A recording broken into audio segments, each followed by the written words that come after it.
Okay, so I think the recording has started. So yes, my name is Nishant Bhansali. I graduated last year from IIT Roorkee, and today I want to present a webinar on Llama and Alpaca series of models. So, as you know, since the last 3 4 months, an entire revolution of open source large language models has begun. Falcon was the leader until Llama 2 came out. But yeah, this Llama and Alpaca were the first models due to which we were able to see this entire revolution. Right. And so I wanted to first go over who is this webinar suitable for. So basically, if you have trained a CNN, this webinar is for you. I'll go over the attention mechanism, what an LLM is, and yeah, basically start from scratch, start from basic principles, right? And yeah, also I have put a link to my blog in here. So while preparing for this talk, I just decided to go ahead and write a blog, basically dump all of my thoughts in one place, so that even after the webinar, if you guys have any doubt, you can directly approach me or read that blog for a more thorough understanding. So if you would open the blog side by side, that would be perfect, right? And yeah, so let's get started. Like I told you, Llama and Alpaca series of models were the first ones who, which basically the Llama series of models prove two things basically. First, that we can train state-of-the-art LLMs without using inaccessible datasets. So companies of course, we all know about ChatGPT. They have used private datasets to get, uh, so that basically they can achieve state-of-the-art performance on ChatGPT.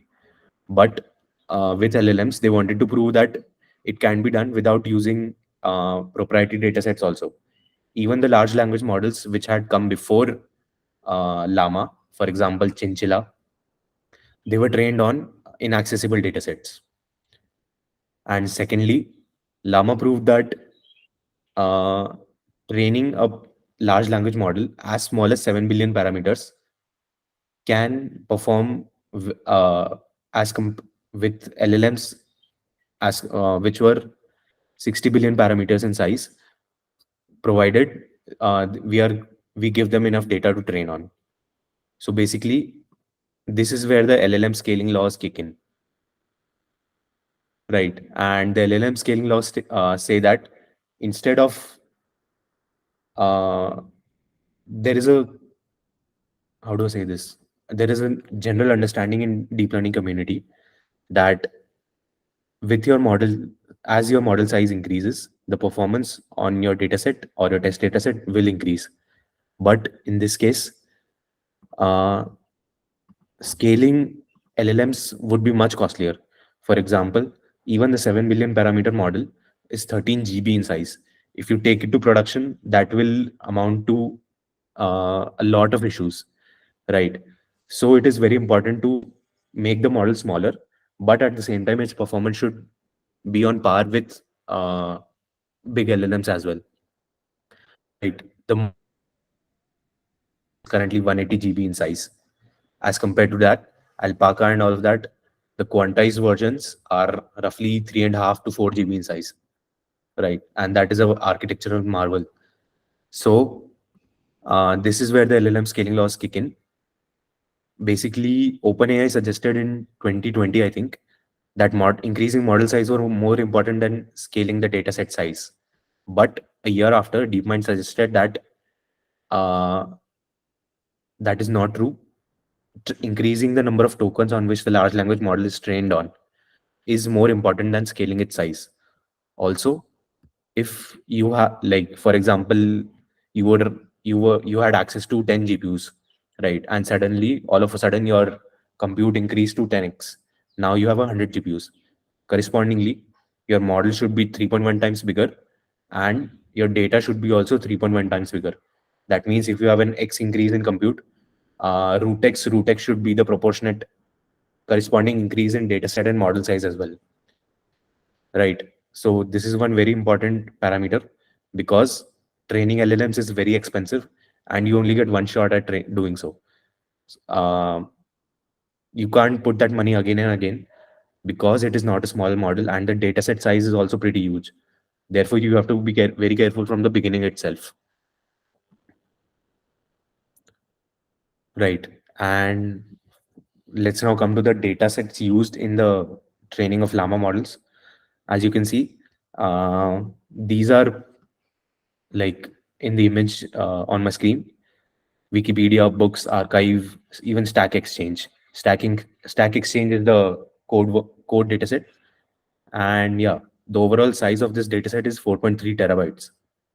And one thing to note here is that the Wikipedia and Common Crawl datasets have passed through the Llama model twice, as compared to the other datasets, which means that the Llama model is not as good as is not the perfect model if you want to use it for, let's say, code prediction or something like Copilot,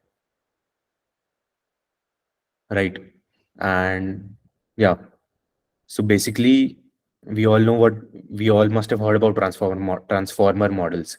They came out in 2019 in Attention is All You Need paper, and since then they have been the go-to models for deep learning community.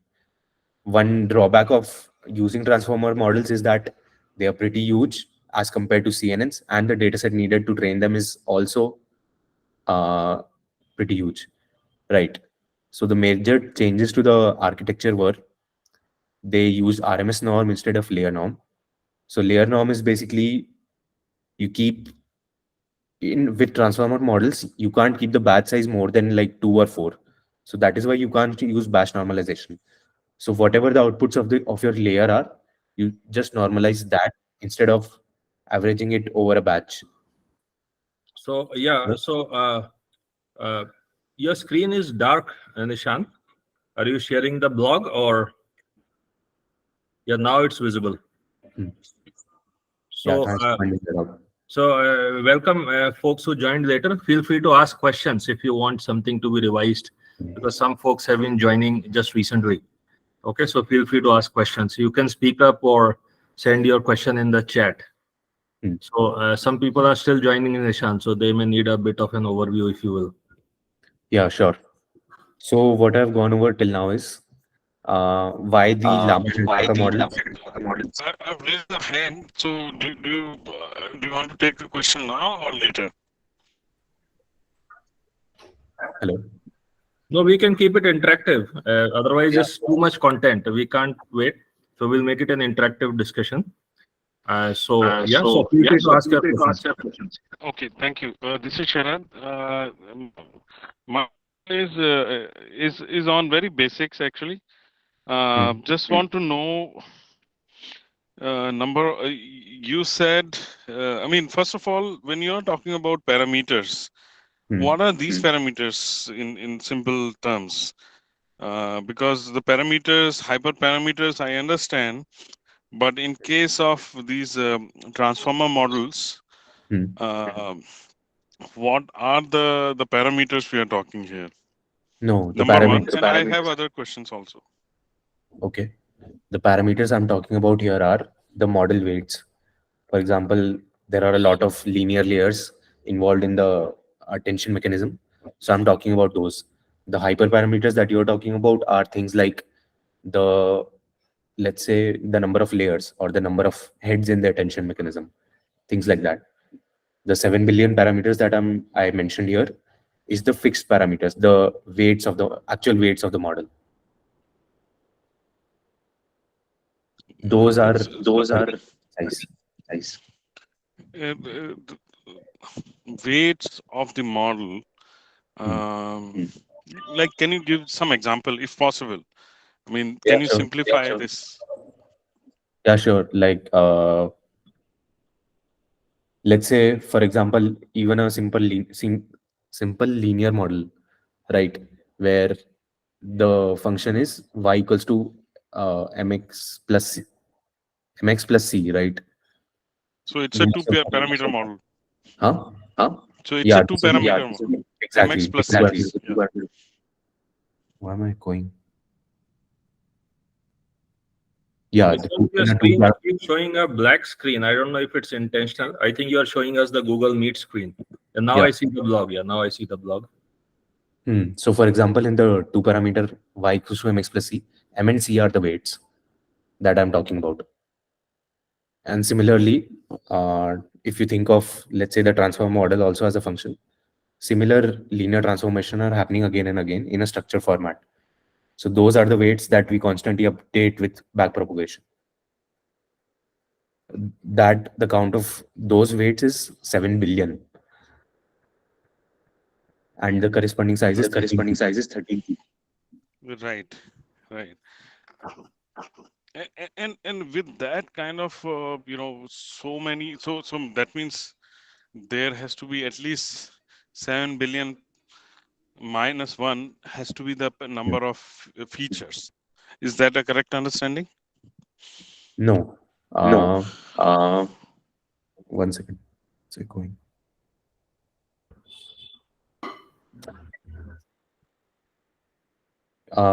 So the number of features, it is not a linear model like it was before, like y equals to mx plus c, where the input was only one dimensional.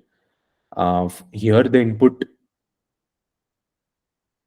like the architecture, I'll explain further. So I'm sure I'll cover this point in the future. Sure, sure. Thank you. Mm. Yes. So for the people who joined later, I covered that Llama and Alpaca are important because they showed us that we can get state-of-the-art performance on LLMs without using inaccessible and private datasets. And secondly, um, yeah, uh, the performance of a model as small as 7 billion will keep on increasing as we give it more data. And in fact, if even if we give more than 4.3 terabytes of data that we have given it right now, the uh, paper has predicted that the model performance of the model will keep on increasing. Right. So, So can we conclude that number of mm, so there are two three things here: number of data points, or number mm, of tokens, and number of mm, parameters. So what are we saying is the number of data points is more important than number mm. of parameters. Yes, Is that exactly. correct? And what about token? Uh, number of the number of data points that you mentioned is correspond will be equivalent to the number of tokens only, because let's say the data set we have here is in text format, right? We need to convert that into tokens. I'll So explain so the tokenization also. number of letters would be a token, or number of words would be a token. No, there are different mechanisms to sort of break down a word into tokens. For example, let's take the word tokenizer. It will be broken down into token and izer, so that izer can be used again with some other word, something like that. Got it. Got it. Okay. Okay. Thank you. Yeah. Okay, so basically you're talking tokenization, right? Yes. So there's nothing new in that. It's just tokenization concept, right? Mm. Yeah, exactly. Okay. No, token can be, I think, at the word level or a letter level also. Like Ngram No, algorithms no. are typically So there are multiple ways of doing it actually. Even words can be, like you said, it can be broken into two. Sometimes characters can be removed from either side also. So it's a standard concept. I'm just trying to understand if there's anything new in tokenization itself. No, you're absolutely right. Tokenization is not a new concept introduced by this paper, but yeah, there are different ways to break down your text into different tokens. Breaking down into character is also one option, but what they have used here is something called as byte pair encoding. The thing that I was explaining before. For example, let's say the word tokenizer is broken down into token and izer, and similarly, whatever group of words are most occurring together are clubbed into one token, and there is a dedicated algorithm for it. And yeah, basically, I have shared this video source also. If you guys are interested, you can go over this video later. It is pretty in depth. and took very, yeah. Thank you. Any more questions? Hmm. Yes. So, yeah, after that, if you want to just basically play around with the Llama model, actually see that the model size is 13 GB, you can follow this script and download the model weights into your own local machine. Yeah, and basically just play around. This will also help you to get a better understanding of the code base also, right? And yeah, so get started with the code. The tokenizer, okay. So there are a couple of points that I wanted to cover in tokenizer also. For example, let's say there is a piece of text. I believe the meaning of life is. The tokenizer is responsible for breaking it down into IDs, right? What I mean by IDs is that we have to convert the text into numbers so that we can feed it to the transformer model later. And uh, there is a term called as vocabulary. So, for example, the tokenizer involved with Llama has broken down the entire corpus of text into 32,000 tokens, and each of them will have a corresponding ID. And I believe the meaning of life is broken down into those corresponding IDs. That is what we are seeing over here, right? And this will be the input that will be fed into the transformer model. Uh, I think Sharad, you had a question about this. Yeah, no, I think it is clear. Thank you. So Yeah. So tokenizers and IDs creation. So first is tokenization, then creation of IDs, basically numbers. exactly, yeah. We fetch the IDs corresponding to the tokens. For example, the index of belief would have been 306 or something like that in the 1 to 32,000. And what algorithm do you use to convert from tokens to numbers? What al From tokens to numbers? Okay, the algorithm is the byte pair encoding algorithm, and yeah, like I said, the most frequently occurring pair of words are clubbed together, and this is basically an iterative process. For example, they go over the entire text and they find that W and H are the two pair of characters which occur the most. Then wherever W and H would be coming would be considered as one token, and again we would find out that which group of characters occur the most, and this is how we basically come up with uh, how many tokens there need to be in our data set. Okay, thank you. Yeah, yeah. So, and a couple of more things. There are starting of what was that? Beginning of sentence ID, end of sentence ID, and a padding ID also involved with the tokenizer.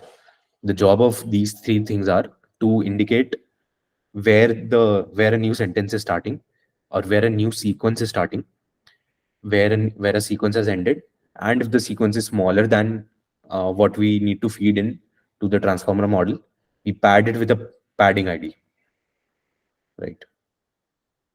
And yeah, so basically, let's now move on to the model also.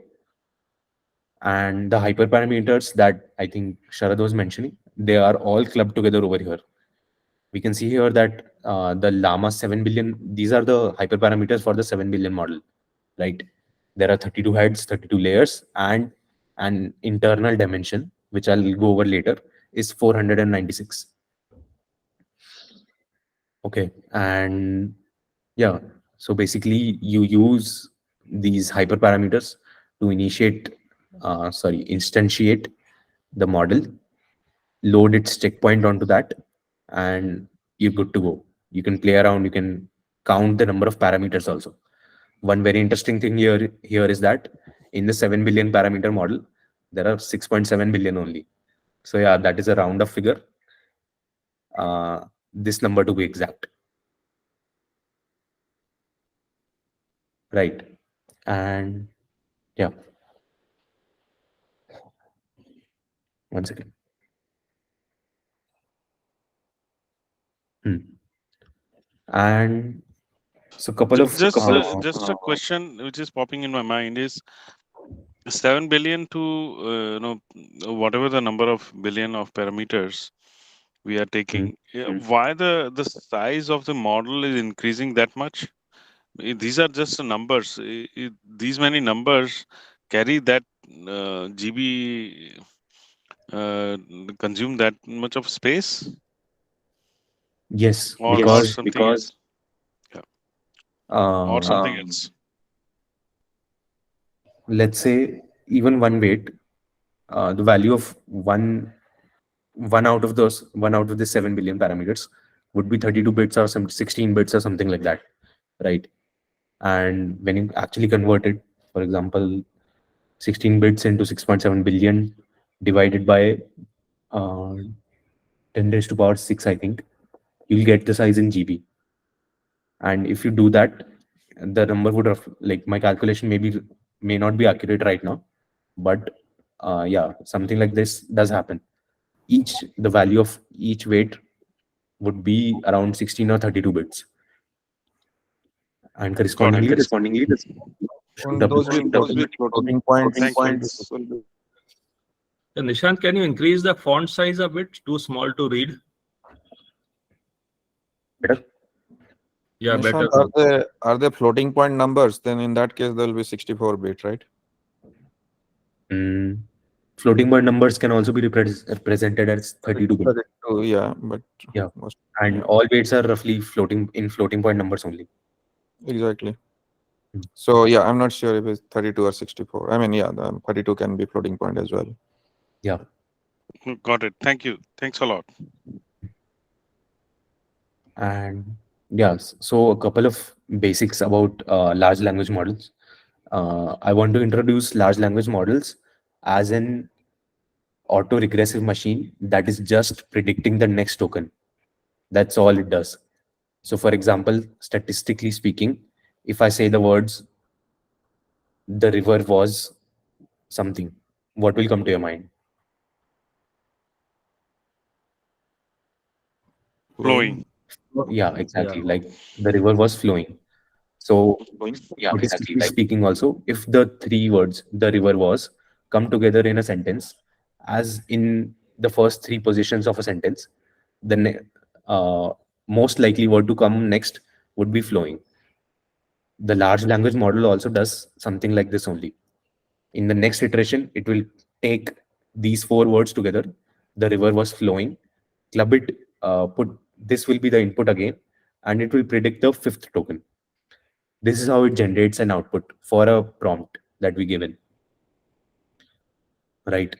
And yeah, this Can I just interrupt here? One, like, if somebody is trying to, let's suppose, do hmm, poetry here, so he or she may not choose word flowing.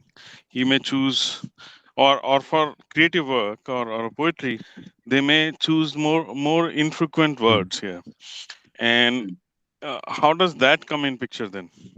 Or it is too early to ask this question? uh, no, no, like I'll explain a concept of temperature also in the like in my talk only. At the end of this blog, I'll explain it. But yeah, what you're talking about is very domain specific, right? If you train the model on, let's say, poetry related data, it will be able to figure out what word should come next in the context of poetry. And also, there's something called as temperature, which we can use to regulate how random the output of the output of the large language model would be.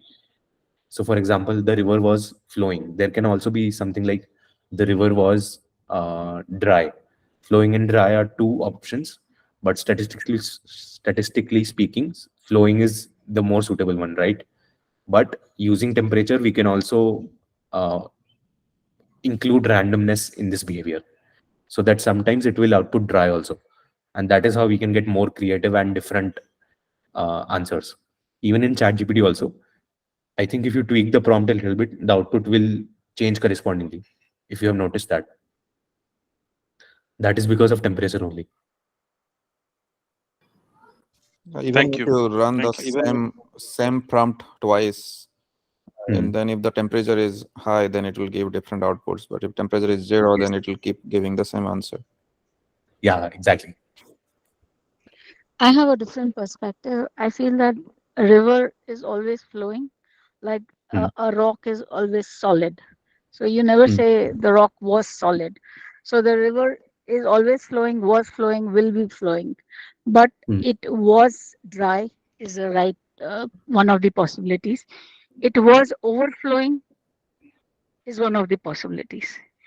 So Uh, right now, by assuming hmm. that or kind of giving a very obvious um, sort of setting a temperature to it, Hmm. so to speak.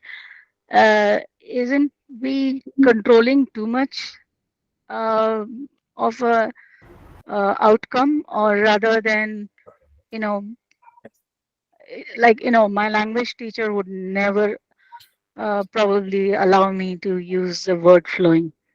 She would say that is wrong description. She would probably expect me to say either dry or overflowing. Yeah, like right now, that's my fault. I didn't phrase the example in proper grammatical format. What you're seeing is absolutely correct. And also, there have been various efforts to include proper grammar in LLMs also. For that, RLHF and supervised fine tuning are the more proper techniques to do that. And it's just that the example I used right now was not grammatically perfect. And yeah, apologies for the confusion. You are explaining it very simply for us, and that's very nice. And thank you for really stating it so well. But I was thinking if we are making it predictive, sort of, Hmm. right? So then how do we make it pick overflowing or dry? If we were making predictive, how would we make it overflowing or dry? By tweaking the temperature, That's, basically. I Yeah. think yeah, if I may answer. So basically, I think overflowing, if it is commonly used, Hmm. then your LLM would most likely learn that, because that's what it will see a lot of places it's used, right, from the training data. Yeah, So exactly. it will mostly use overflowing. He was just giving an example of how, like, the next word is predicted, but it's a probabilistic model, like we call it a stochastic model. And Hmm. then you pick the highest probability, but you don't have to pick the highest probability every time. Hmm. You can pick the lower probabilities also once a while, based on the distribution of the probabilities. You will pick the lower probabilities once a while.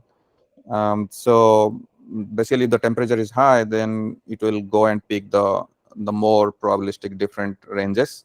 But if the temperature is low, then it will always pick the highest probability. Like the temperature is zero, that means it will always pick the highest probability.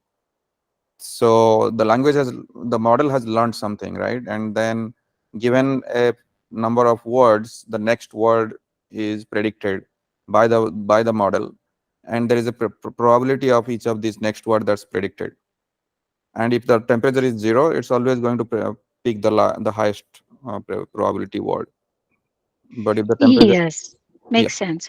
Right. That's good. Thank you. But I was thinking, is there a way? Maybe you'll explain us, Nishant, going forward, and I'm waiting for that.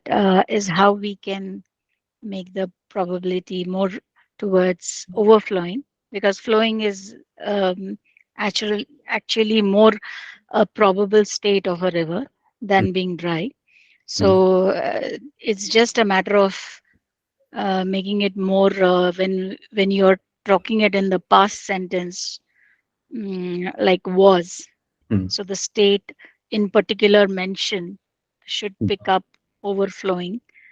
Okay, so if we are making it that specific or that predictive, Hmm. then how do we increase the probability towards that? You can let me know over this course of your presentation. Yeah, yeah, sure. Sure. Thank you. Thank you. And maybe if I just may interject one more time, is maybe it also depend on the context. Now, context could be when you're talking about flooding, then there would be a lot of surrounding words related flood, overflowing, and that context would be learned. And in that context, maybe the overflowing is more higher probability word. And similarly, if it is a drought related context, then maybe the probability of dry word is highest, and hence it will be changed. Now, so I think then those are I think other vectors or embedding which are surrounding to it will give us a better context and hence the better probabilities of what word to come next. Um, that would be my best guess at this point of time, but I'll wait to hear from you because I think we are too early to ask these Yeah, what questions. you're saying is exactly right. And the thing that you mentioned about context, what words are coming before it, and how that will be uh, important in the prediction of the next word. I'll explain that in the like if I in this blog only. Yeah. Thank you. In Nishant, in this context, I think is pretty interesting, right? So the way kind of the discussion is going on. So is there any correlation between, sort of the temperature and the kind of, the probability of that token will come next, right? You said that temperature, right? The way you control. So is there any correlation, like, sort of the way you tune in the temperature? I believe, sort of you can then control what would be the, probable output or next token, right? For a given sentence to find out. I don't think we can control exactly which word will come next using temperature. It's just that temperature introduces a sense of randomness. For example, let's take I mentioned, right, there were 32,000 tokens. So which means that any one of these 32,000 tokens can be the next token. And among those, let's say these five have the most probability. Out of those, one would be ideally higher. And when we divide it by temperature basically, and then apply softmax, the probability distribution becomes something like this. And you can say it is more even, sort of. It is not a hard selection, right? And when we, let's say the probability was 0.1, 0.1, 0.3, 0.3, no, yeah, something like that. So basically, the ones from the second from the left or the right are also probable to be selected randomly. It's a multinomial distribution if you're familiar with that term. And yeah, just basically there are three events: zero point 0.6 with a probability of 0.6, 0.6, 0.3, and 0.1. The 0.31 can also be selected pretty like 3 out of 10 times, right? Something like that. So basically, sort of the temperature, sort of in the equation, right, doesn't have any correlation. That's what we are saying. I mean, Yeah, exactly. We can't exactly control which word will come out next. What we can do is perform a hard check. For example, there is a concept of stop words, and yeah, stop words basically. E, this word in any context shouldn't be predicted. So, for example, if the LLM predicts a stop word, that is used to uh, like regulate that it doesn't LLM doesn't spew out uh, offensive stuff or something like that. So yeah, we use the concept of stop words for that. If a stop word comes out, it will stop the generation of the tokens and pass in the prompt again, so that a completely new sequence comes out. okay, and is it something you are alluding to? Sort of a lot of biasness or racism, right? A lot of things are kind of, may come out, right? Because your training data set is kind of a, sort of, it could be large training data set, and it is definitely in a huge volume of data set. So do you control this way, biasness, or maybe, sort of what it predicts basically, right? So make sure it is, not predicting kind of those kind of maybe sort of influenced output, right? Hmm. Yeah, so to control biasness, I think, yeah, the thing that I mentioned about stop words definitely is a solution. But uh, going over the entire training set and actually removing those samples where offensive or biased behavior is shown, that is also a very good, uh, let's say, that is actually the correct method to fix bias. I had a follow up on that. Can I ask? Yeah. Basically, so this gets into the area of responsible AI, right? Hmm. And when you say to fix the bias, but then inherently when we do something unilaterally, we have our own biases, right? Unknown also. So Hmm. how do you objectively fix the bias? Because Sorry. the list of stop words also is has bias, right? Uh, I didn't understand your question. You No, want to? you said that we fix the bias by apply like having a dictionary of words or something, or how do you objectively solve the bias issue? Because Yes. as soon as a human is involved, there's bias, right? Hmm. Yeah, definitely. Like ultimately humans have to be involved because we can't have the LLMs spew out anything offensive, right, on a production level scale. Uh-huh. But the thing that I was talking about stop words is sort of a hard check. Whatever happens, these words shouldn't be included Yeah. as an output of LLM. Right. It's a dictionary. Basically, it's a dictionary of words, right? Yes, So, exactly. so who decides the dictionary? That's what I was just trying to like. How to decide what goes in the dictionary and what does not in the gray areas? uh, Depends on I'm the context. sorry. I'm sorry to just say. I think the most of the our discussion is indicating hyperparameters and all that, which in temperature settings, Hmm. which actually regulates the randomness and Hmm. asserts the creativity and kind of the AI responses, right? Yeah. Yeah. Okay. I And think I Thank got you. a flavor. If anything else, I'll take it offline. yeah, sure. So what is the level of accuracy that you can expect? Because as you said, humans have to get involved, right? What is the level of There have been accuracy? language models. There have been language models in the past also. It's Hmm. just that now we have large language models. Right? So what is the delta in terms of accuracy that large language model will get? Delta in terms of accuracy. I mean, what is okay? So let's say voice recognition, right? Some Hmm. of them, right? It doesn't reach beyond the point of 94, 95%. What Okay. I'm saying is LLM at what level you will get in terms of accuracy. I'm not sure about that. I'll have to look into it and let you know. Okay. Because to measure something like this, there must be different dedicated data sets, and I don't know the performance of something like Llama and Alpaca on those. I'll definitely let you know. Yeah. There are benchmarks for the language Hmm. models also. Standard benchmarks are there for all language Hmm. models. So I was just asking because see, when we tell people to use the large language model, right? Obviously, there has to be Hmm. significant gain for them to switch over, right? Yeah, definitely. And There must be like p-value, right? Like that p-value we talk about, right? When we do models, 99.99 or like of P, accuracy. I'm not sure. I don't know There's this about P. predictive. P value is not P value is not a measure of accuracy. It's a measure of significance. Number one, and that's what I understood. Number one for the parameters, Hmm. and the question on accuracy, I think it is subjective again, because in LLM the accuracy is what human find out whether the word predicted is correct or not as per the standard data set.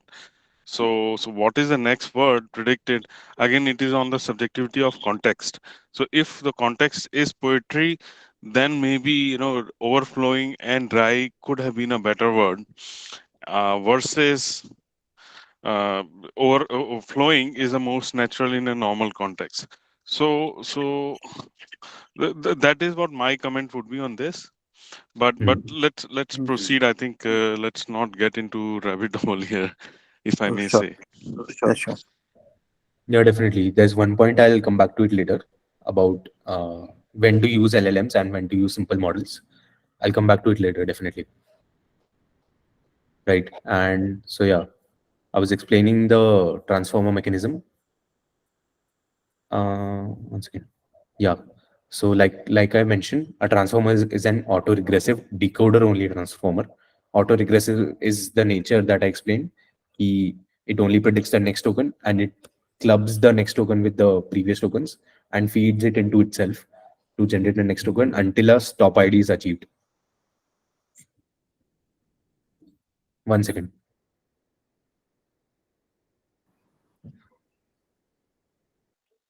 So lots of good basics by Nishant And here. We have not yet reached the main yeah, topic of amazing, Llama amazing. and yet. That's No, fine, no, but so, Nishant is yeah, I doing a mean, thanks fabulous you job for with the this. basics. So okay, Yeah, and I feel guilty for it. no, it's all right. I'm asking too many questions, and please feel free to stop me when it is become too much. There's no rush. There's no rush. It's all right. So good question. But Nishant, we do have a 1.5 hour, so you have to see if you can manage within that. Okay. Yeah, sure. Decoder only, that is also an important concept because usually transformers, you must have heard about encoder and decoder. So what an encoder does is uh, it, it basically learns what the training data is. And for example, you must maybe you have an idea about query key and value pairs, right? So if we had an encoder decoder only transformer, encoder decoder transformer, then queries and keys, sorry, only keys would be coming from the encoder and queries and values would be generated from the decoder. But right now LLMs are decoder only transformers, right? And yeah, that is sufficient because the size of these models, right? And Probably you will have to explain this. What you've just said, I've not understood. Like, what do you mean that it requires encoder and decoder, and it would, only decoder is required here? uh, Possible to give through example? Otherwise, I can read and try understand on my own. yeah, I'll come back to it later. Maybe you'll understand once I go through the architecture. If you not, then I'll come back to it. I'll definitely come back to it later, right? And so yeah, as I mentioned in the tokenizer, you must have seen that prompt being converted into IDs, right? And corresponding to these IDs, there is an embedding layer in transformers, which is the first step basically to convert these IDs into token embeddings. For example, if you remember, there was an internal dimension in the hyperparameters that I mentioned, which was 496, right? And so what it does is an embedding layer is just a two-dimensional matrix of 32,000 into 496, and corresponding to those IDs, it will pick those token embeddings, right? There were 8 token IDs, and so yeah, the shape of this token embeddings would be something like 8 into 496, and these are fed later into the attention layers. And yeah, after that, one more important thing is that the how do I say this? The crux of attention mechanism is that we want to generate a more meaningful representation of a sequence. The thing that I said here right now, 8 into 496, that that can be thought of as a sequence. And what attention mechanism does is it makes the sequence more meaningful, so that the last layer, last embedding contains most of the information of its past IDs. For one very good example of how information from the past is included in the future is just averaging out the previous token embeddings. But that is not the perfect way. Attention mechanism is more suitable for that, and we'll go over it now. Yeah, so basically, one more thing to keep in mind is that the input and output of the attention mechanism is exactly of the same shape, right? And yeah, and in the end, the let's say the input was 1 into 8 into 4096, right? Output will also be something like this. It's just that we'll pick the last embedding. The -1 here indicates that we are picking the last embedding. We'll apply a linear layer on top of it, and ultimately, like I said, we wanted to predict just the next token.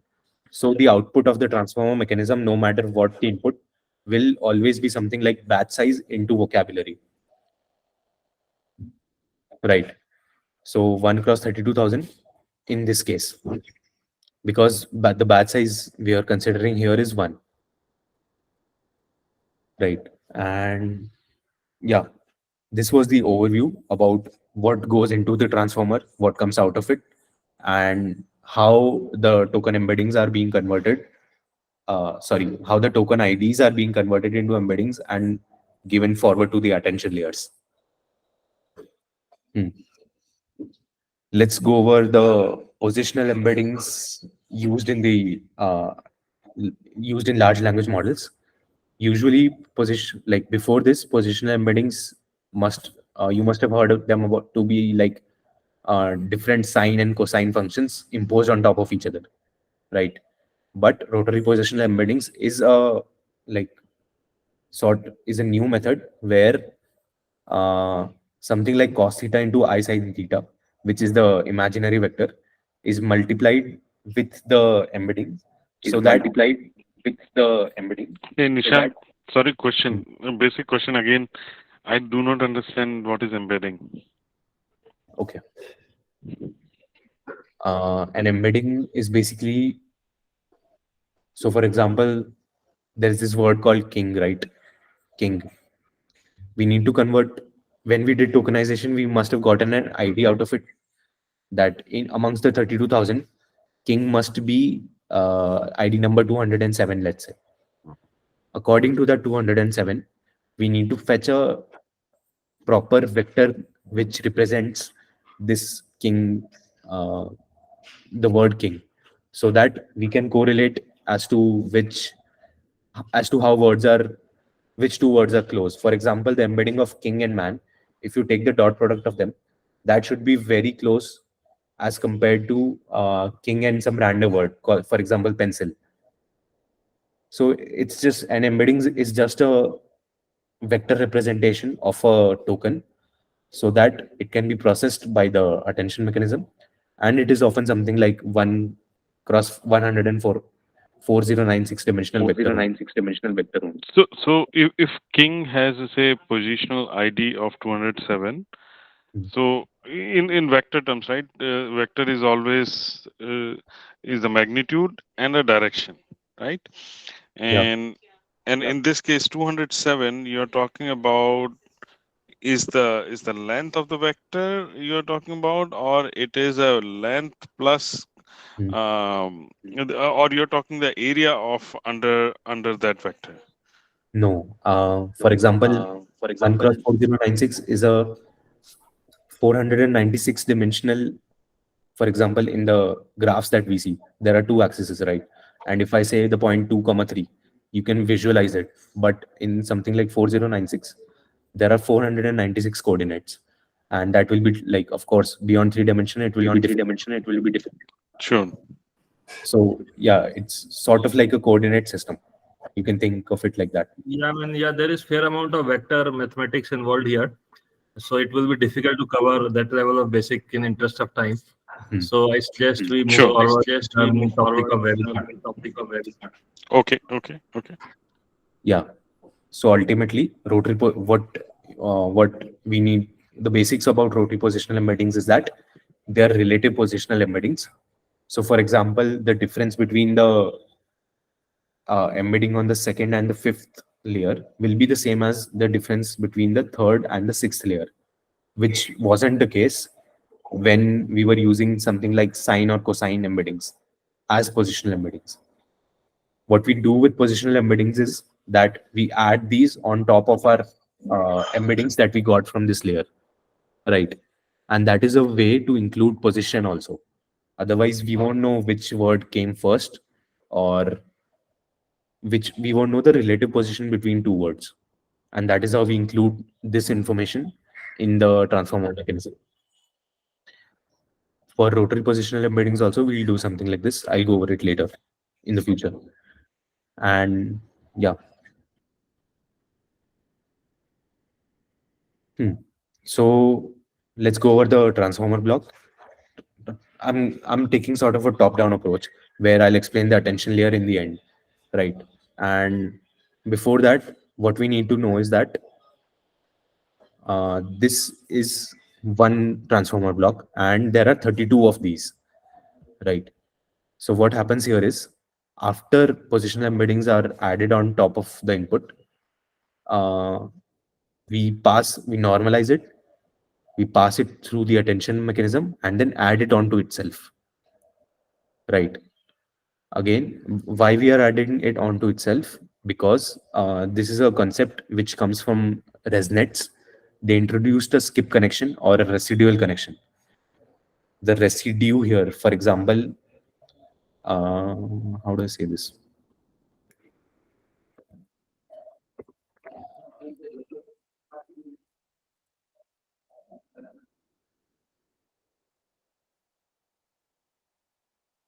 Hmm. The whatever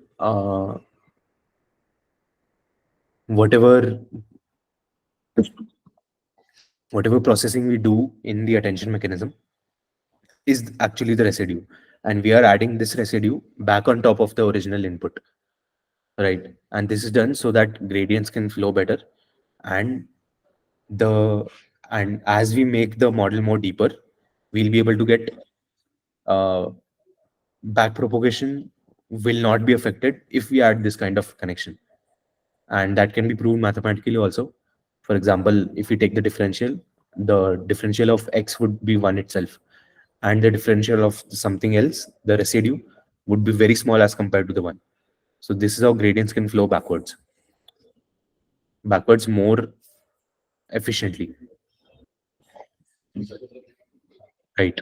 And yeah, the normalization that I mentioned before, that we were using that we were using RMS normalization instead of layer normalization, that is completely heuristic based. Some other paper before this had reported that using RMS norm led to better convergence.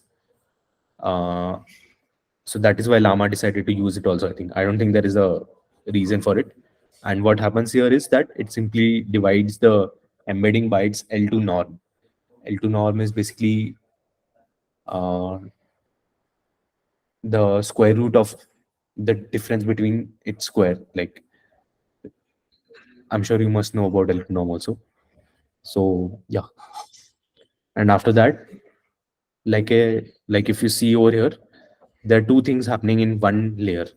First is the attention mechanism, and the second is a feed forward layer. Feed forward layer is nothing but simple multi-layer perceptrons, and we do this to include basically non-linearity at every stage. So yeah, um, yeah, there are different dimensions involved, and ultimately, what we need to remember is that what goes into the input, the shape of the input and output is exactly the same.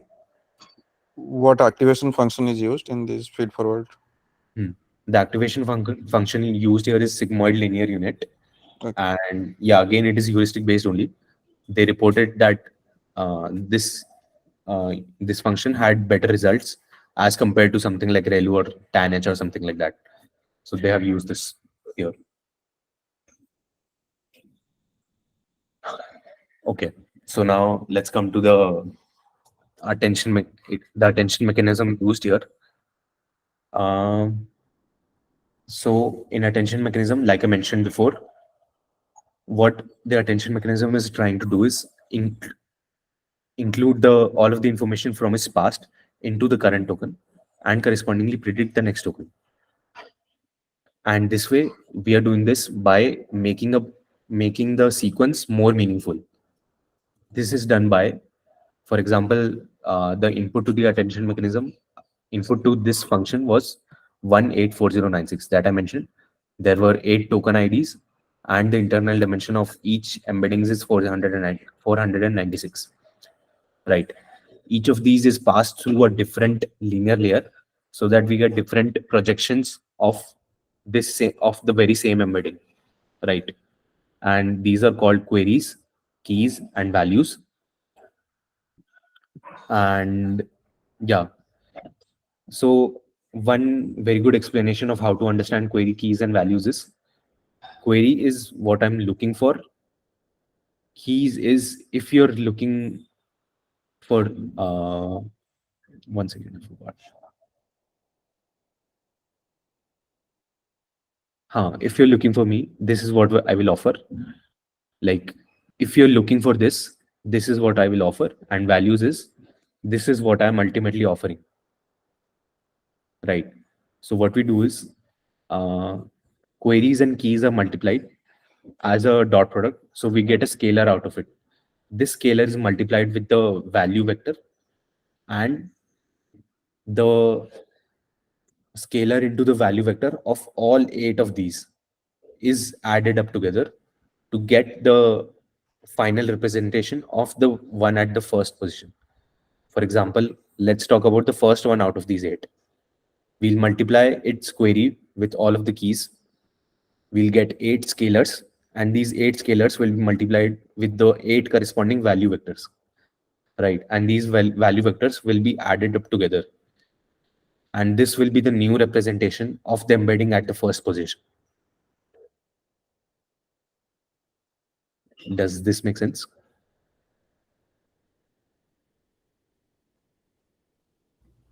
Yeah. Okay. So yeah, one very interesting thing that the Llama paper introduced over here was the caching mechanism. So for example, we don't always need to calculate the keys and values each time, because for an embedding at a particular position, they will always be fixed. Right. And yeah,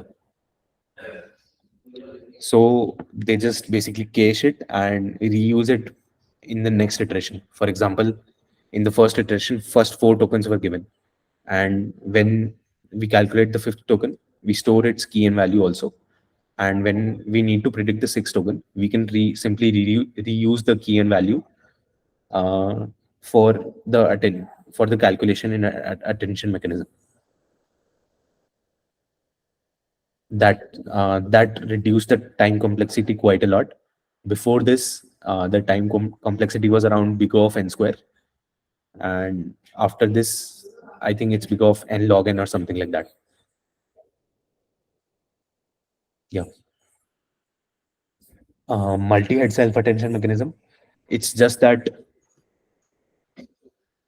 what I explained right now is simply done for the number of heads time. If there are 8 heads, 8 different representation of query key and value pairs will be generated, so that different things can be learned by each head. That's all. There's not much to it. And the output of these different heads is concatenated and fed into the linear layer. This is also one of the use of the linear layer. It concatenates whatever the heads have pulled out, whatever information the heads have pulled out. Right. And yeah, caching I've explained. Masking. Masking also is also an important concept. I think we had a question about this before also. Like masking is done simply because we do not want, let's say we are feeding in a sentence, it which is Like in our example, it was 8 token IDs in length. So, for example, for a token at the 4th position, we don't want it to extract information which from the tokens that come after it. That is the 5th, 6th, 7th, and 8th. Right. We only want to include the context from the tokens which come before it. I think somebody mentioned this key. It is very important in which context the word is appearing. So in something like this, we can only look at the tokens which are coming before it, not the ones which are coming after it. Why? Because this is sort of cheating, in fact, and it doesn't make sense logically to do something for our use case, a large language model. Yeah. And the attention mechanism, rotary position. Rotary positional embeddings. This also explained key something like cos theta plus I sin theta is generated, and element wise. So cos theta plus I sin theta, that is a complex tensor. Complex tensor is something which has a real part and an imaginary part, right? And our embeddings also are divided into a complex part and an imaginary part. These are element wise multiplied with the positional embeddings, right? And they are again converted into real valued vectors. This conversion simply takes by reshaping. That's all. For example, if you see here, 1, 8, 32, 64, 2. This is the shape of the complex tensor. And after reshaping, this will be the shape of this will be the shape of real tensors. The one here represents the batch size, 8 is the sequence length, 32 is the number of heads, and 64 is the internal dimension. So for example, if you do 32 into 64, you'll get 4096, I think. 2048. Okay. I'm not sure why that happened. Something like that. Yeah, so let's come down to the generation logic. I think I've gone over this before also. It just predicts the next token, clubs it together with the previous token, and feeds the input again. That's all the generation logic is doing here. Right. And yeah, there is a pre-decided fixed length key. We will only generate 256 additional tokens. That's all. And one more important concept here. Just one question on this. When we are going feed forward, typically the farther you go in prediction, because of errors propagation, the accuracy of prediction goes down. Is this the error propagation happens when we feed forward here, or how does that piece is taken care of? No, I don't think there is an error, because whatever information was in the past is included in the current token. I mentioned, right? For example, if you remember, we were only picking the last embedding to feed it into the, here. We were only picking the last embedding to the linear layer at the end, which was responsible for picking our final token that should come next. Right. And in this way, for example, the context length. This is also very important concept for language models. It is called context length. That is the maximum length of the tokens that we can feed in to the transformer, to the model, basically. For Llama models, it is 124, right? And for models like Chat, like there are recent advances also, where the context length is 100K. We can feed an entire book as the input, something like this.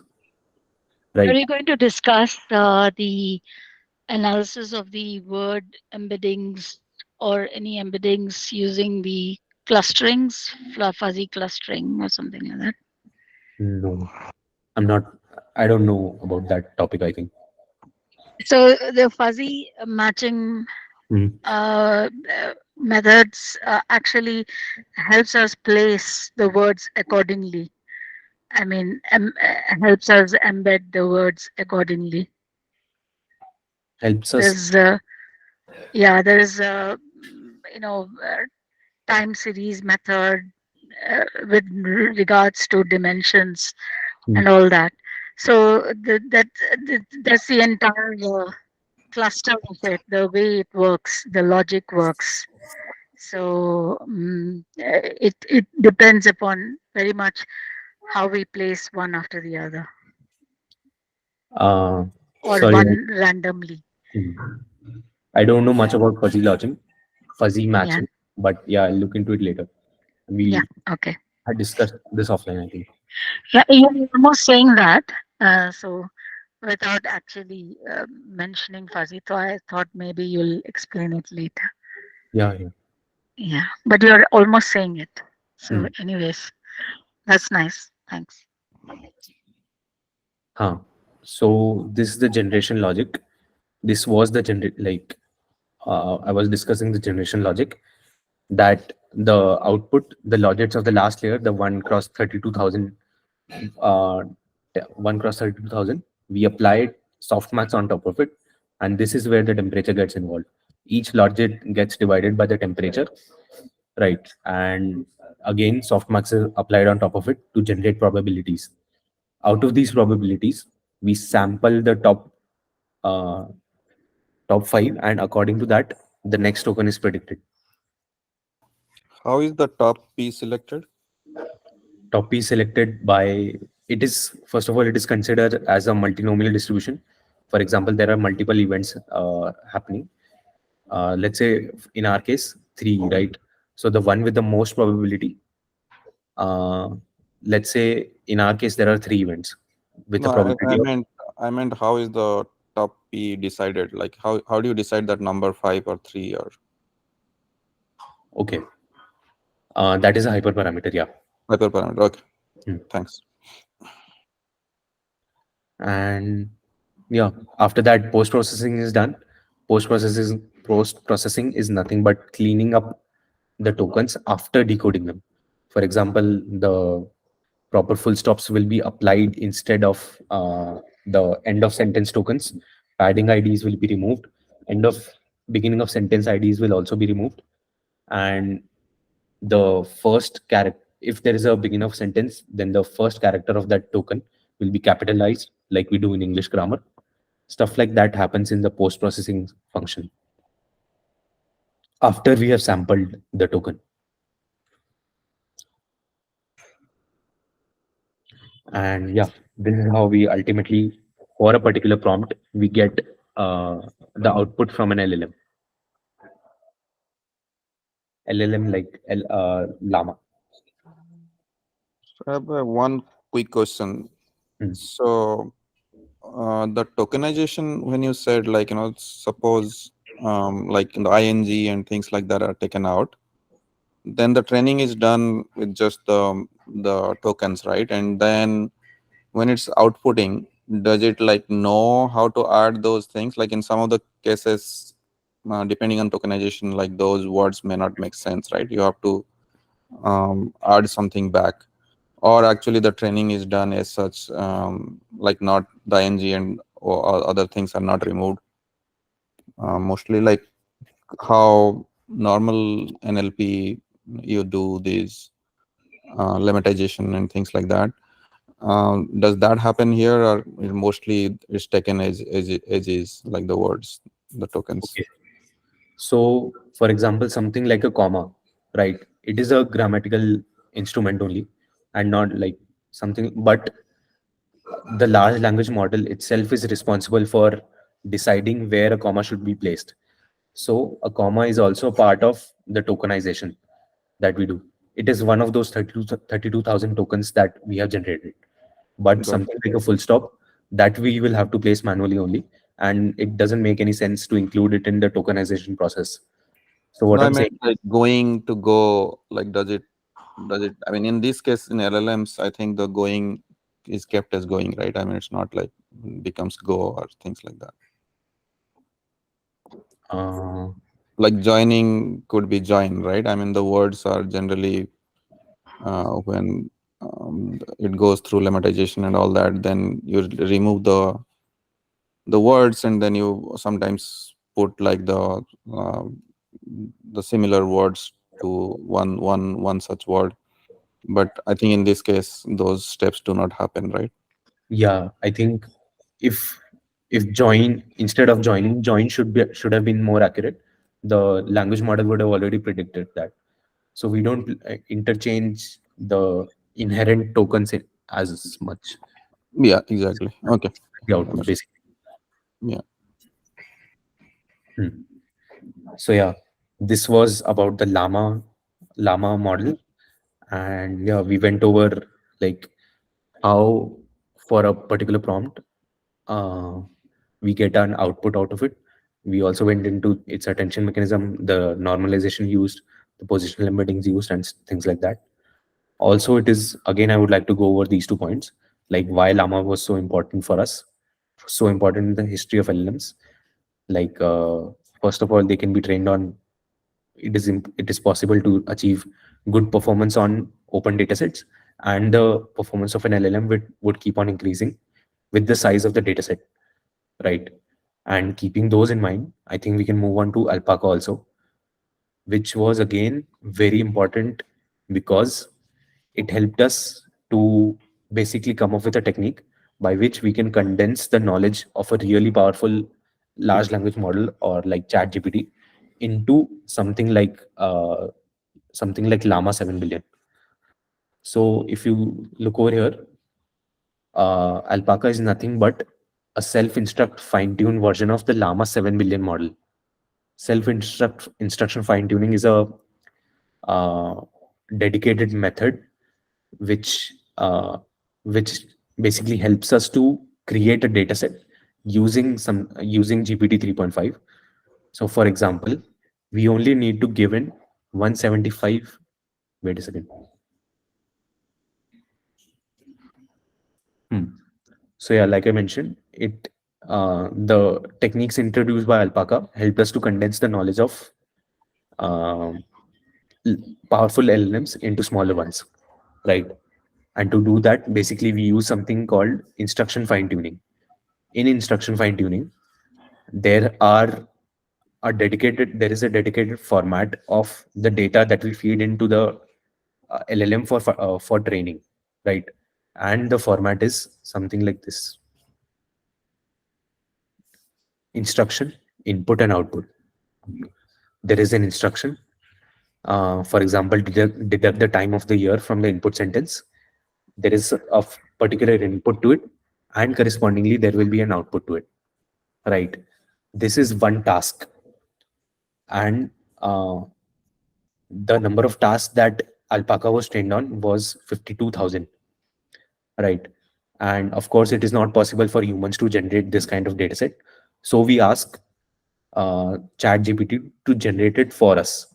And the recipe to do that is mentioned in the self-instruct paper.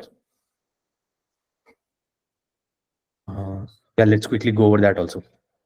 So first, 175 seed tasks are taken. They are dumped into a task pool, and we ask the language model to to generate just the instructions for it, generate similar instructions for it, right? And correspondingly, we will again ask a language model to identify whether this is a classification or a task identification task.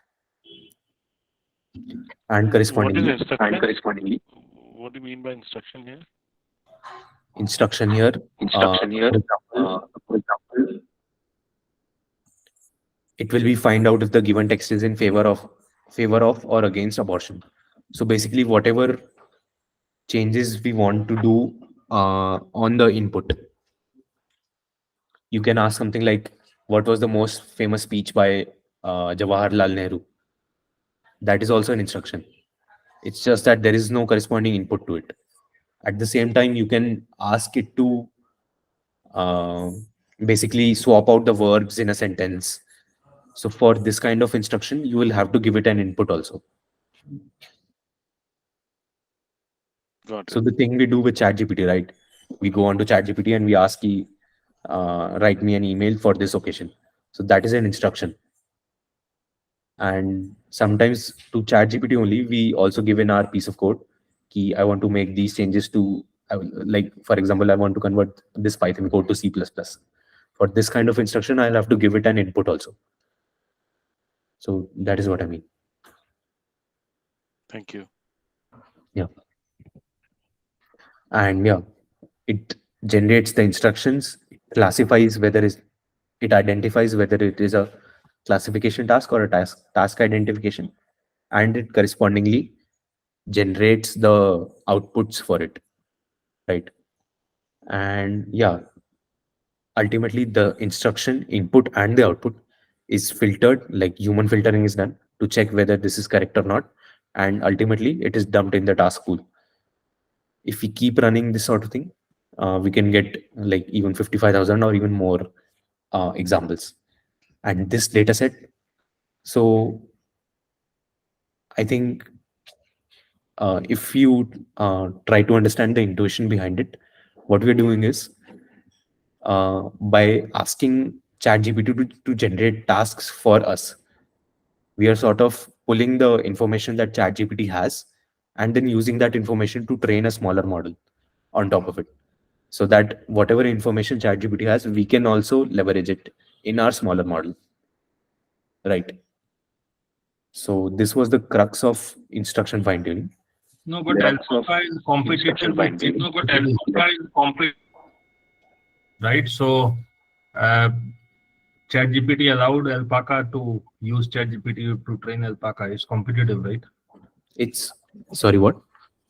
See, ChatGPT is a competitor to Alpaca. Both are conversational chatbots. Yeah. So OpenAI did not mind Stanford using ChatGPT for training a competitive chatbot. No, I don't think they minded it because uh, first of all, the licenses which were involved, I don't think Alpaca at that time was available for commercial use. It was available only for research use. That is the first thing. Also, the performance is not exactly like ChatGPT, right? The context length is smaller. Yes, we are able to condense it, and using these techniques, we can generate our own domain-specific data sets also, so that we can fine-tune a language model on top of it. But like I said, the context length is different, the pre-processing, post-processing, all of that is different. So as a competitor, if I wanted to use Alpaca or ChatGPT, as an individual consumer, I would definitely go for ChatGPT. But yeah, the techniques involved, like ultimately we had no idea, right? We can do something like this. We can ask ChatGPT to generate a data set for us, and then we can train a smaller LLM for our own particular use case. That is Hey, Nishant, Interesting paradigm. Interesting paradigm. yeah, can I think of Llama as or sorry, this model as a proxy to GPT 3.5? Like it has learned the sort of most average the structure behind GPT 3.5. So it's kind of an approximate model to it, and hence it's smaller also. That is true to some extent. For example, the 175 seed tasks that I mentioned, they are of a specific format only. They don't cover, let's say, uh, information about data science also. Like they must be pretty simple seed tasks. They are not domain specific, so it does not have the entire context of GPT 3.5. Only only the it will only generate tasks which are similar to these 175. So we are copying only a specific information from GPT 3.5 and telling Llama to generate responses like GPT 3.5. So does that mean that like if you want to do Python code generation may not be suitable for this kind of task because it is that context is not there. Yeah, exactly. And something like Python code generation, we need to give it a different kind of data set for its pre-training also, because code generation is a very different from natural language generation. So that is why we need to update the language models knowledge base also, instead of just fine tuning it. But Nishant, Alpaca generates code, by the way. Yeah, I know it does, but not as good as the Code GPT ones, Code GPT or other dedicated LLMs, which are specifically for code generation. Right, that's fair. So the product Freedom GPT, which we implemented for our US client, it's based on Alpaca, right? So it is a Alpaca wrapper. Freedom GPT downloads to your computer, runs completely locally, and it has received a lot of downloads. So yes, I have used it to generate code, but yes, nothing comes close to ChatGPT still. Yeah, that is true.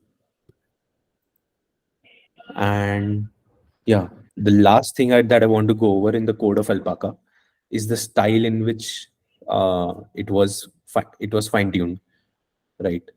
And there is a term called a sequence to sequence training, right?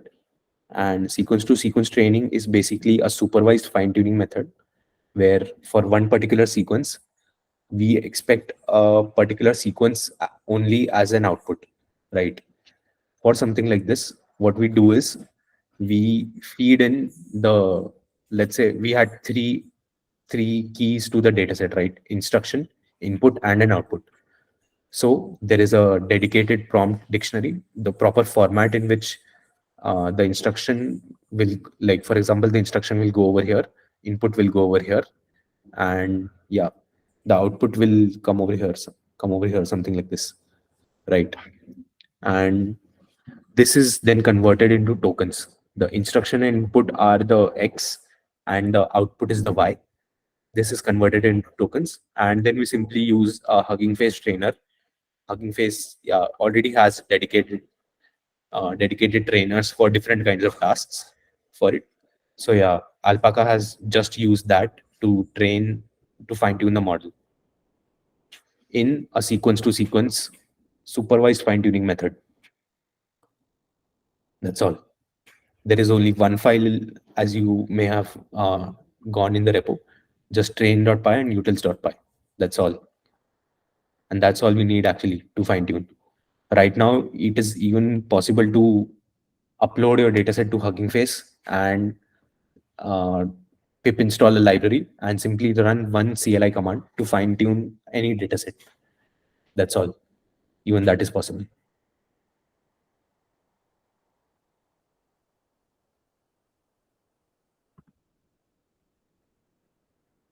Hey, I Nishant, think I'm just one question. How do I yeah, go on. ensure or how do I understand that what particular task which particular model is good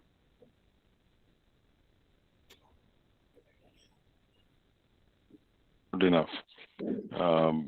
Because it seems like for certain, I mean, so GPT is the most versatile model in general, but the performance only in certain context. So how do I know that which context is right for running smaller models like Alpaca or Llama, but otherwise I should believe in or I should use GPT or OpenAI model? Sorry. See, Like how yeah. do I choose the So, model? Is the question. for something like this, okay. So, an LLM like an Alpaca or Llama is best suitable when we have to do a something like few shot learning.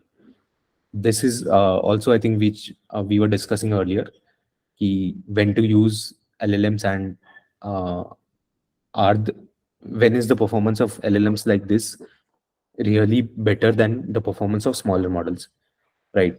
So if you have a general use case, for example, in call centers or stuff like that, customer support, definitely go with GPT 3.5 because it is much well versed and generates a dedicated output.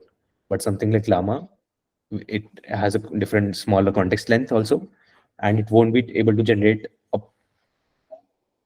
a much unique answer basically. And we should use something like Llama and Alpaca. Let's say, for example, where we only have a certain instances. Few shot learning is where you have very less training data, and you want to sort of train a model to be able to predict or perform well on such a task where you have very less training data. For example, for a domain specific So, use so, case, let's say, so for example, medical prescription, I mean, we are trying to write what doctor's prescription has been, predict the or give doctor's prescription hmm, um, by training on the medical records or doctor's past prescription. Then maybe Llama and this one could be better because it has a very limited context and people are not going to expect out of context answers. While exactly, in call center, it needs to be versatile, even to understand that something you are going out of context. exactly. Okay, thank you, thank you.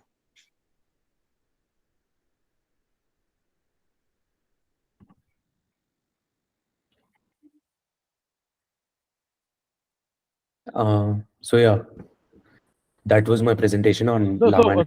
no, one question I have. So in the software development cycle, right? Like somebody said, it can generate code, right?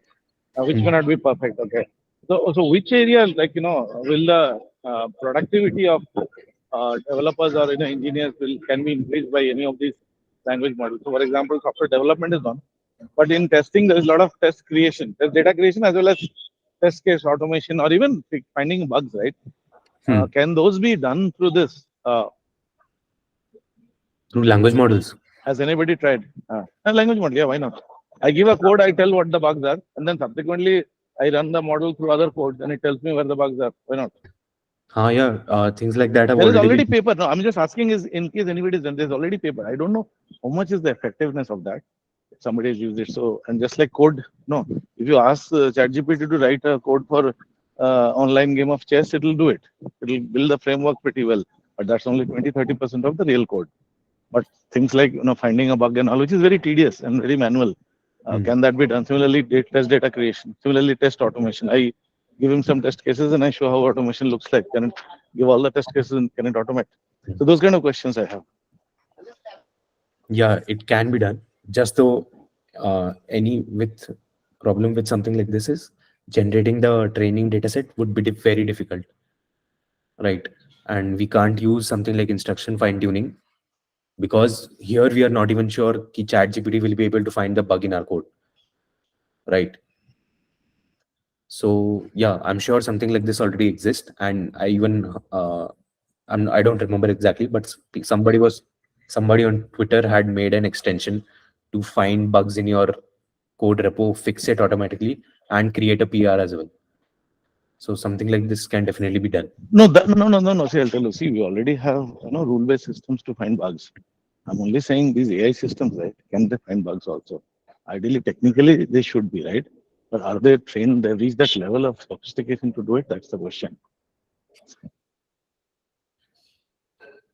Have they reached And the what is happening if you look at the general trend in the industry, we hmm, already have rule-based systems. They're just replacing them with AI-based systems hmm, and expect to do the job that humans are doing. So why not? hmm. That's my point.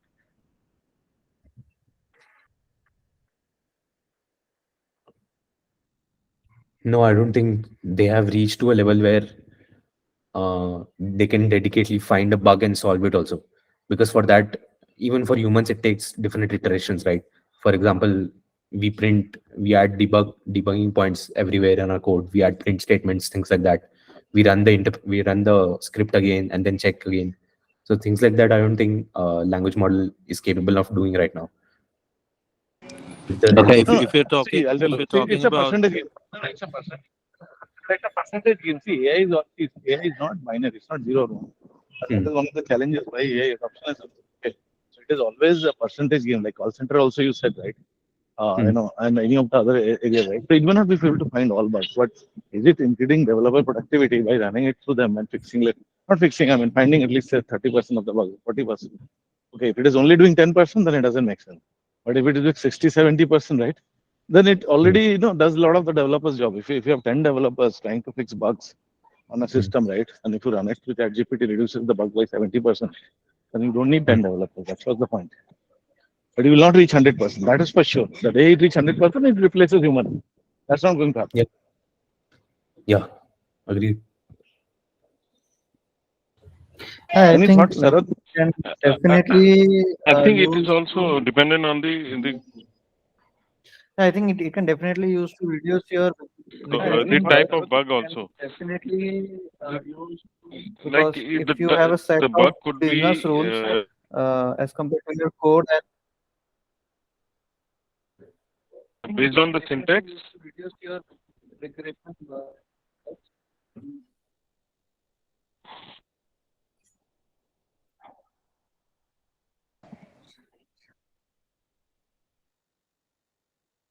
Okay. Hello, No, no, Yeah.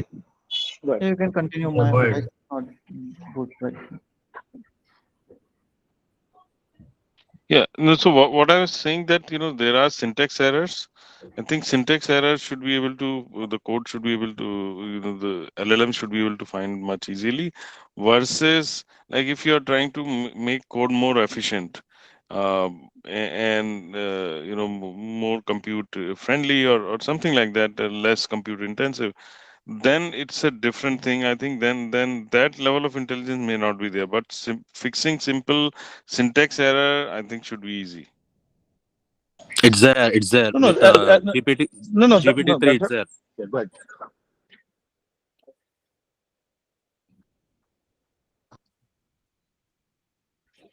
Yeah, so that is the question. What percentage does it work? So if let's say I deploy a system, I get like 1,000 bucks. What can I expect if I use language model?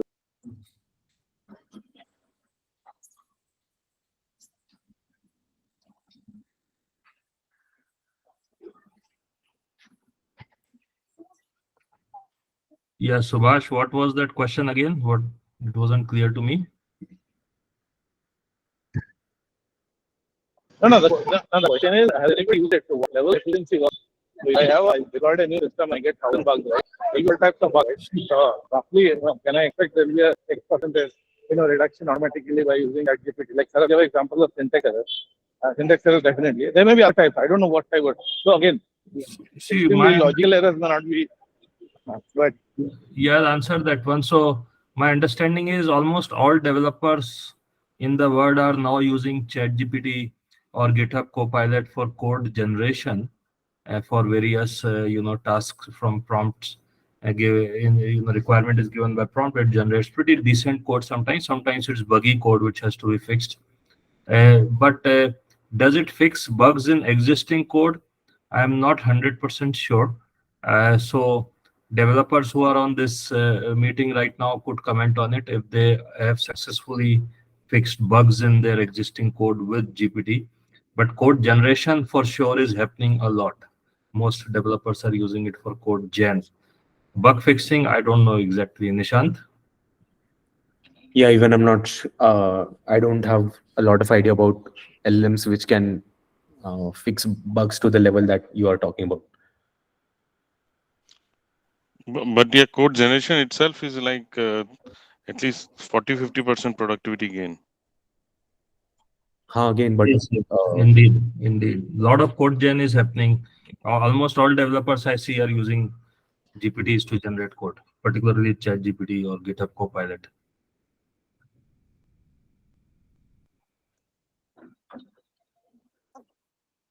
Any other But, question?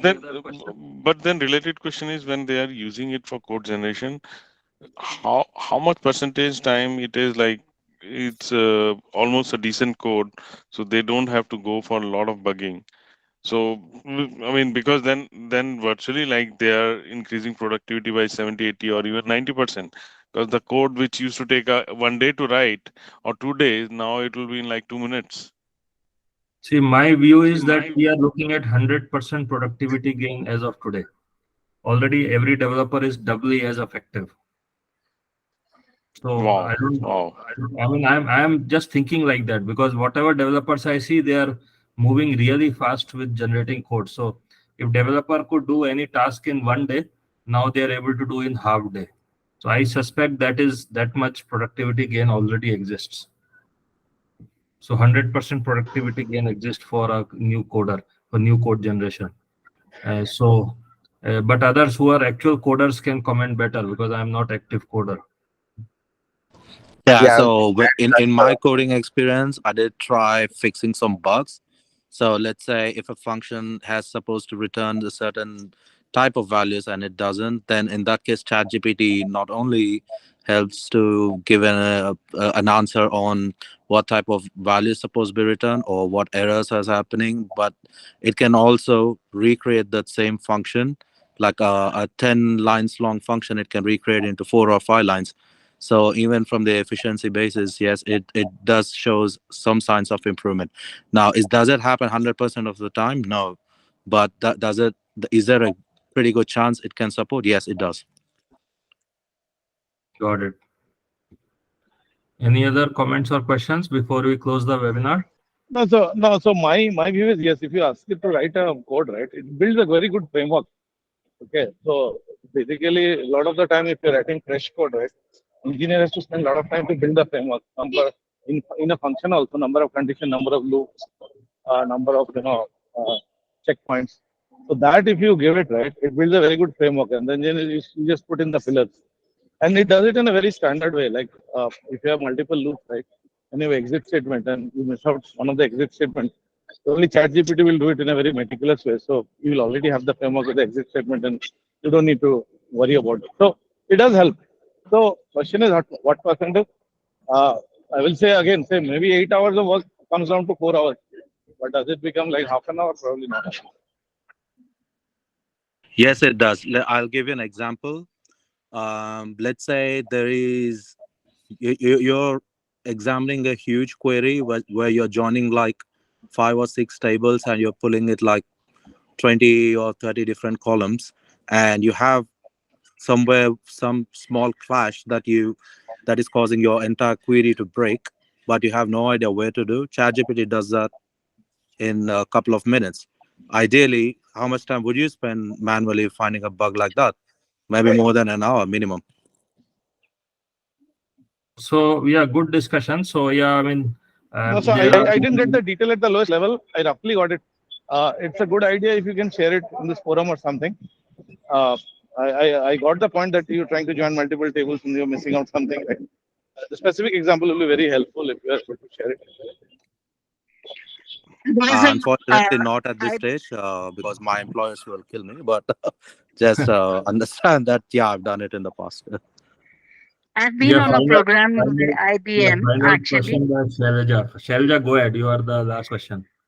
Yeah, actually, I just wanted to share something. It is with IBM is releasing a lot of series of presentations from Azure, and they show how in just one click or a use of a tab, you can you can create all the use cases, possible use cases, code, and you can also do test generations or testing of all the code generated, so on and so forth, and even deploy in just click of a button.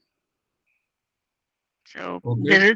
those programs are called WIDs, and it's all over. If I No, find some, IBM is good. I can share. IBM is good. Yeah, IBM is good in white paper. What is the practical application? Does it really work to that extent? That was the question. Yeah, they show the practical applications. So yeah, folks. So in interest of time, we'll have to stop here. Feel free to follow on with the follow-on conversation. You are all on the WhatsApp group of Self-Instruct AI Lab. So thank you, Nishant, for a super presentation. Extremely deep dive. Yes, thank you. Thank you. And look forward to further sessions from you. This is Vivek signing off from Bangalore, and thanks once again to all the audience for joining. Thank you, Nishant. Superb job, and I look forward to a lot more from you. Thank you. So those who have just enrolled today, they will be added to the WhatsApp group. Your enrollment has been received. You'll be added to the WhatsApp group. Don't worry. And then from next time through WhatsApp group, you'll be able to collaborate with this community as well as receive future webinar links. Have a good day, folks, and thanks once again, Nishant. See you later. Thank you. Thanks, Nishant. Thank you, guys. Thank you. Thank you so Thanks, everyone. much. Bye. It was a great session.